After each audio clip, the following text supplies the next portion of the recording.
Suffering is one of the most challenging experiences humans face. It is inevitable, unpredictable, and often painful. We can experience it emotionally, mentally, or physically, and it can feel all-consuming, like a storm that we cannot escape. But what if I told you that much of the suffering you endure is not because of the external events that happen to you, but because of the way you interpret and react to those events? According to Stoic philosophy, this is exactly what's happening. The ancient Stoics believed that suffering, at its core, is a product of the mind, and they devised powerful methods to help us free ourselves from unnecessary pain by changing how we respond to the world. One of the core teachings of Stoicism is the dichotomy of control. This principle teaches that some things are within our control and others are beyond it. The Stoics urged us to focus on the things we can control and to cultivate the wisdom to accept those things that are beyond our control. But here's the interesting part. The things that are within our control are not external events, but our thoughts, our judgments, and our reactions. Everything we feel and experience as suffering starts from within. Our interpretations, our beliefs, and our perceptions of events are the roots of our distress. Take a moment to think about a situation where you have felt pain, hurt, or frustration. Often, the pain comes not from the situation itself, but from the thoughts and judgments we attach to it.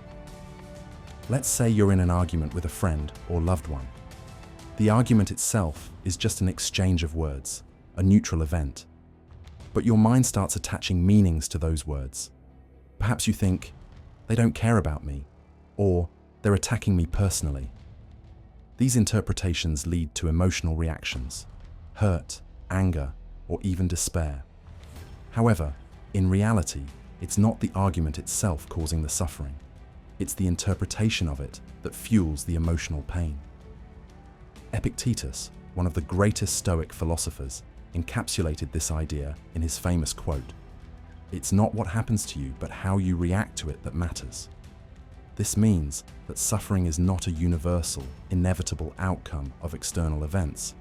Instead, it is a result of our personal judgments and interpretations. If we could train ourselves to respond differently, more rationally, more calmly, much of our suffering would dissolve. This does not mean we become emotionless robots, but rather that we become more in control of how we let external events affect us. The dichotomy of control. To understand why suffering is mostly in your head, we need to delve deeper into the Stoic concept of control. There are two types of things in life, those within our control and those beyond it. This is crucial to grasp, because once we begin to understand this, we can shift our mindset and stop giving power to things that don't deserve our attention. The things within our control are our thoughts, our beliefs, our attitudes, and our actions. The things beyond our control are other people's actions, external events, the past, and the future. When we experience suffering, it is often because we are trying to control the uncontrollable.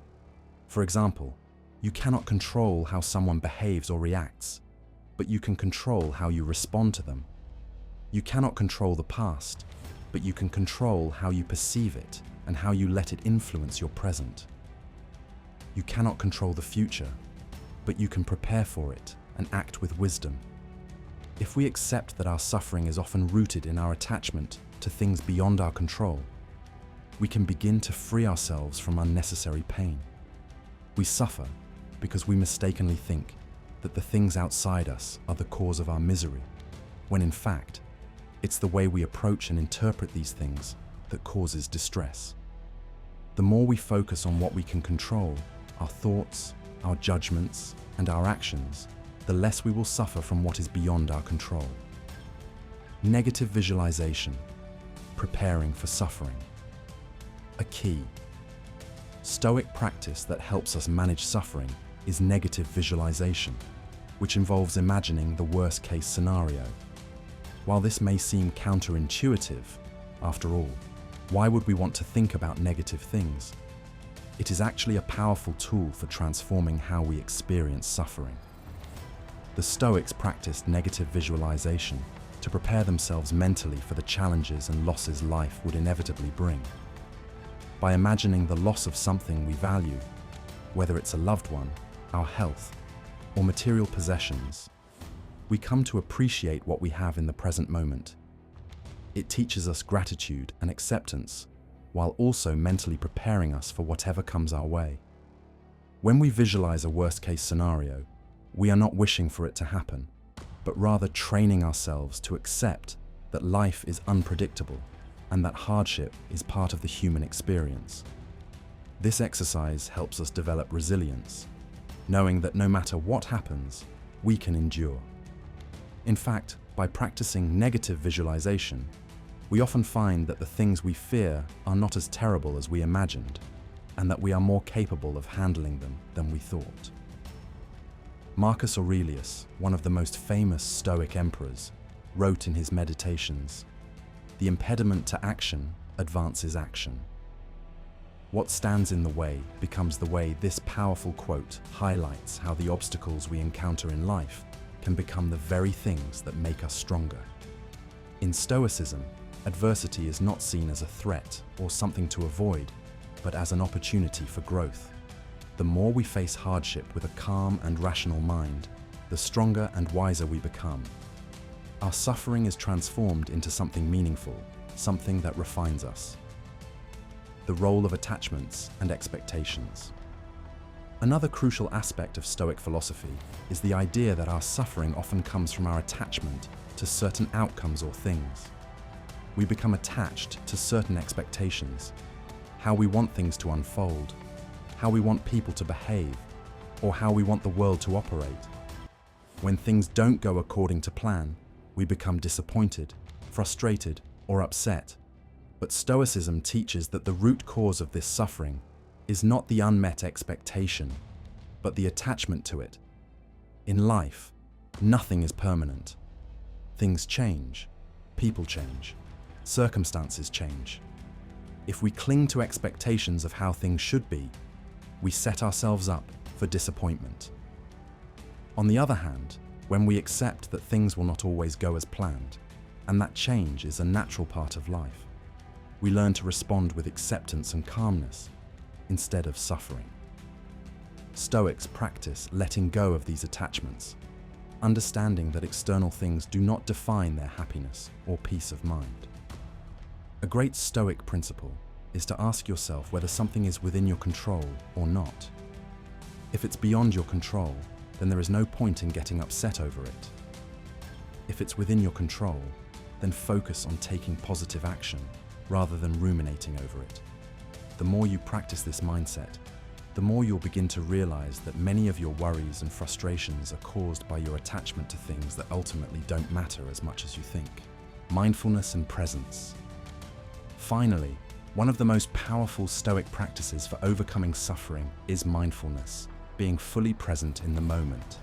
Too often, we dwell on the past or worry about the future, and these thoughts bring unnecessary pain. We constantly replay past mistakes, regrets, or losses, and we obsess about future uncertainties, anxieties, or fears.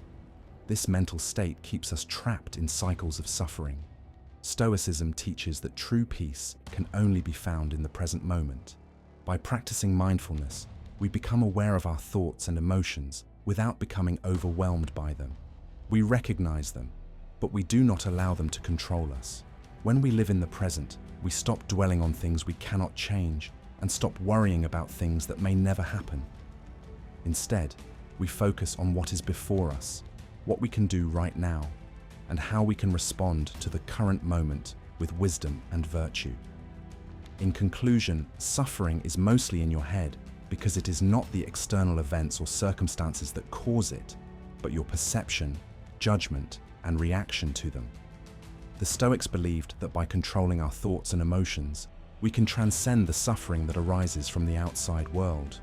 By practicing the principles of Stoicism, such as focusing on what we can control, practicing negative visualization, letting go of attachments and expectations, and living in the present moment, we can transform our experience of suffering. Rather than running from suffering or trying to avoid it, Stoicism teaches us to embrace it as part of life's natural ebb and flow. Through adversity, we grow, and through our responses to challenges, we build resilience, wisdom, and inner peace. The next time you experience suffering, remember that it is not the external world causing your pain, it is your reaction to it. By practicing Stoic wisdom, you can free yourself from unnecessary suffering and learn to live a life of greater peace, acceptance, and virtue.